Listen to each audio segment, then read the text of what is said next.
மக்களே, இது சந்தோஷ் மேக்ஸுடைய 10th 1 paper 1 paper 2 TNPSC group 1 group 2 group 3 group 4 உண்டான ஆங்கிள் ஃபைண்ட் பண்ணுற கொஷினுடைய கண்டினியூஸ். இதுக்கு முன்னாடி நம்ம இந்த கொஷின் போன வீடியோவில் பார்த்தோம்.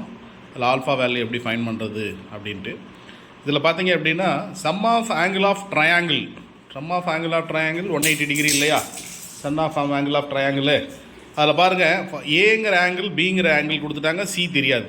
ஸோ இப்போ பாருங்கள், ஏபி ஆட் பண்ணிங்கனாக்கா எவ்வளோ ஆங்கிள் வருது அப்படின்ட்டு. இப்போ பாருங்கள், ஏ வேல்யூ 60, பி வேல்யூ 65, இது ரெண்டையும் ஆட் பண்ணிங்கன்னா 125 கிடச்சிரும் இல்லையா? அப்போ சிங்கிறது வந்து பார்த்தீங்கன்னா sum of A plus B plus C equal to 180. அந்த 180ல் இந்த 125 மைனஸ் பண்ணிட்டீங்க அப்படின்னா பேலன்ஸ் கிடைக்கிற அந்த 55 அப்படிங்கிறது தான் நமக்கு ஆங்கிள் சியோட ஆன்சர்.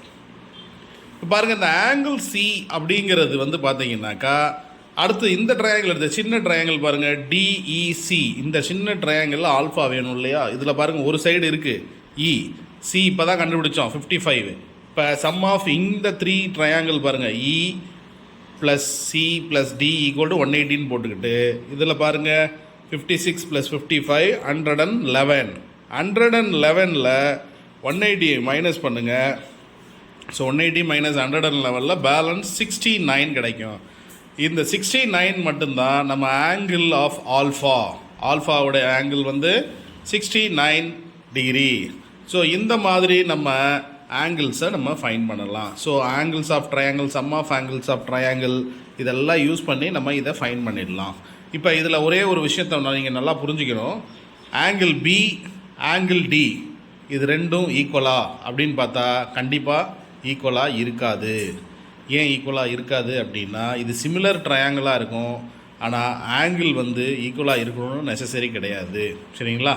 அதனால் இந்த கொஷினோட பொறுத்த வரைக்கும் alpha value 69 degree. So next question பார்க்கலாம். பாருங்கள், இது ஒரு மாடல் ஆஃப் கொஷின். இது ரயில்வே எக்ஸாம்ஸில் கூட இந்த மாதிரி கொஷின்ஸ் கேட்டிருக்காங்க. இதில் பார்த்த உடனே எக்ஸ் ஒய் ஈக்குவல் அப்படின்னு நீங்கள் நினச்சிடக்கூடாது. அந்த மாதிரி இது வரவே வராது. சரிங்களா? எப்பயுமே வந்து ஒரு 2 லைன் டிரான்ஸ்வர்சல் ஆங்கிள்ஸ் வேணும், இருந்தால் தான் நம்ம இதெல்லாம் பண்ண முடியும். இது இந்த மாதிரி மாடல் கொஷின்ஸில் உங்களுக்கு ஒரு சின்ன க்ளூ பார்த்துங்க. நல்லா அந்த 58 டிகிரியும் எக்ஸ் அப்படிங்கிற டிகிரி, இந்த 2 டிகிரி மட்டும்தான் இந்த இடத்துல வந்து ஈக்குவலாக நம்ம கன்சிடர் பண்ணணும். சரிங்களா? அப்போ என்ன கிடச்சிருக்கும் நமக்கு? 58 டிகிரிங்கிறது எதுக்கு ஈக்குவல்? எக்ஸுக்கு. So x equal to 58 degree. So இதே மாதிரி டவுனில் இருக்க 2 ஆங்கிள் ஈக்குவல் பண்ணணும். பாருங்கள், y degree equal to 52 degree. அப்போ ஒய்யோட வேல்யூ பார்த்தீங்கன்னா 52 டிகிரிக்கு ஈக்குவலாக இருக்கும். இப்படி தான் இதை கண்டுபிடிக்கணுமே தவிர நீங்கள் ஆப்போசிட் சைட்ஸு, அட்ஜசன்ட் சைட்ஸு, இல்லை ஆல்டர்னேட் ஆங்கிள்ஸு இப்படிலாம் நீங்கள் எடுத்துக்கூடாது. அப்படி எடுத்திங்கன்னா அந்த ஆன்சர் கரெக்டாக வராது. ஏன்னா இந்த மாடலை பொறுத்த வரைக்கும் மேலே இருக்கிற டாப் கார்னர் ஆங்கிள் ரெண்டும் டவுன் கார்னர் ஆங்கிள் 2 மட்டும்தான் ஈக்குவல். ஸோ இப்போ பாருங்கள், difference of x minus y கேட்டிருக்காங்க இல்லையா? பாருங்கள், எக்ஸு அண்டு ஒய்யோடைய டிஃப்ரென்ஸ் பாருங்கள், 58 டிகிரியும் 52 டிகிரி மைனஸ் பண்ணும்போது என்ன டிஃப்ரென்ஸ் வருதோ அதுதான் இங்கே ஆன்சர். பாருங்கள், 58ல் 52 போச்சுன்னா பேலன்ஸ் எவ்வளோ இருக்குது? 60 டிகிரி. 60 டிகிரி தான் நமக்கு தேவையான இந்த ஆங்கிள்.